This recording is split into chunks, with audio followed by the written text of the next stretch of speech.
আমার মনে হয় সবচেয়ে বেশি ঝুঁকিতে আছে ঢাকা এবং পুরনো ঢাকা। আজকে তো সকালবেলা আমি আপনাদের সাথেই ছিলাম এবং আপনারাও এখানে ছিলেন।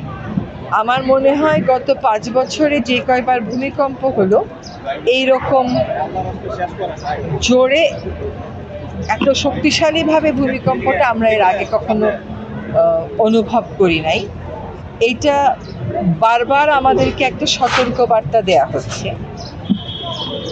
ভূমিকম্প অন্য একটা জায়গায় অরিজিনেট করে, তার টেইলের দিকে আমরা থাকি।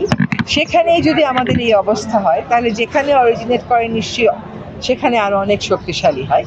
তো বারবার যে আমাদেরকে এই সতর্কবাণীটা দেয়া হচ্ছে, এইটাকে তো আমাদের আসলে বিবেচনায় নিয়ে প্রস্তুতিটা নেওয়া দরকার। যেমন ধরেন, আজকে আমি আপনাদের সাথে যে অনুষ্ঠানে ছিলাম সেখানে দ্রুততার সাথে নেমে আমি একটা খোলা জায়গায় দাঁড়াতে পেরেছি।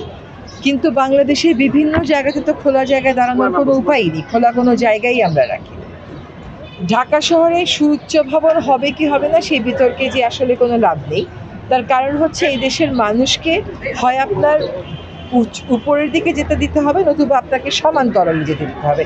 সমান্তরালে যেতে দিলে আপনার যেই পরিমাণ কৃষি জমি জলাশয় ভরাট হবে তার থেকে আমাদের বলা হচ্ছে যে আমরা উপর দিকেই যাব। কিন্তু কথা হচ্ছে যে আমাদের বিল্ডিং কোডগুলো এখনকার বিল্ডিংগুলো মেনে চলছে, কিন্তু প্রচুর বিল্ডিং যেগুলো হয়ে গেছে, যেগুলো রাজুক তার পরিসংখ্যানে বলে যে 90%-এরই কোনো অনুমোদন নেই বা ব্যত্যয় ঘটেছে, সেইগুলোর কি হবে এই রকম ভূমিকম্প যদি রিপিট করতে থাকে?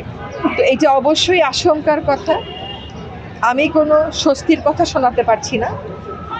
সতর্কবাণী এবং ভবিষ্যতের জন্য প্রস্তুতিটা আরও অনেক আগেই শুরু হওয়া উচিত ছিল, কিন্তু আর দেরি না করে এখনই শুরু করা, যে পুরনো বিল্ডিংগুলোকে মজবুত করার একটা প্রকৌশলগত সমাধান আছে সেদিকে যাওয়া, আর জলাশয়ে হাত না দেওয়া, আর পাহাড়ে হাত না দেওয়া। রাস্তাটা তো লাগবেই, রাস্তা না হলে কেমন করে চলবে? সুতরাং পাহাড় কাটো। এই যে এখানে 6 লেন করেন, সেখানে 6 লেন করেন, এই 6 লেন করতে গিয়ে আমরা আমাদের যে প্রাকৃতিক রক্ষাবহ আছে সেগুলো যে ভেঙে দিচ্ছি, এটা যে ভাঙা যাবে না, এইটাও মানুষকে বোঝানো, এই কাজগুলো করতে হবে। তবে আমার মনে হয় সবচেয়ে বেশি ঝুঁকিতে আছে ঢাকা এবং পুরনো ঢাকা। তার কারণ হচ্ছে এখানে অনেক বেশি বিল্ডিং।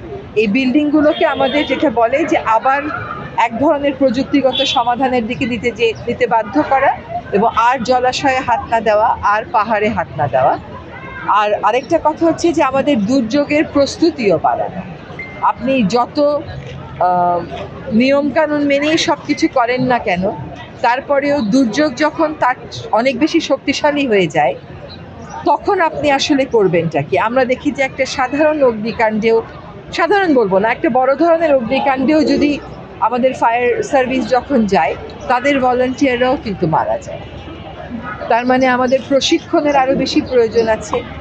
আমাদের অগ্নি ঝুঁকি আর ভূমিকম্প ঝুঁকি বিবেচনায় রেখে আমার মনে হয় 3 বছরের একটা কর্মসূচি নিয়ে যেখানে যেখানে আমাদের ঘাটতি আছে সেগুলো পূরণ করা প্রয়োজন।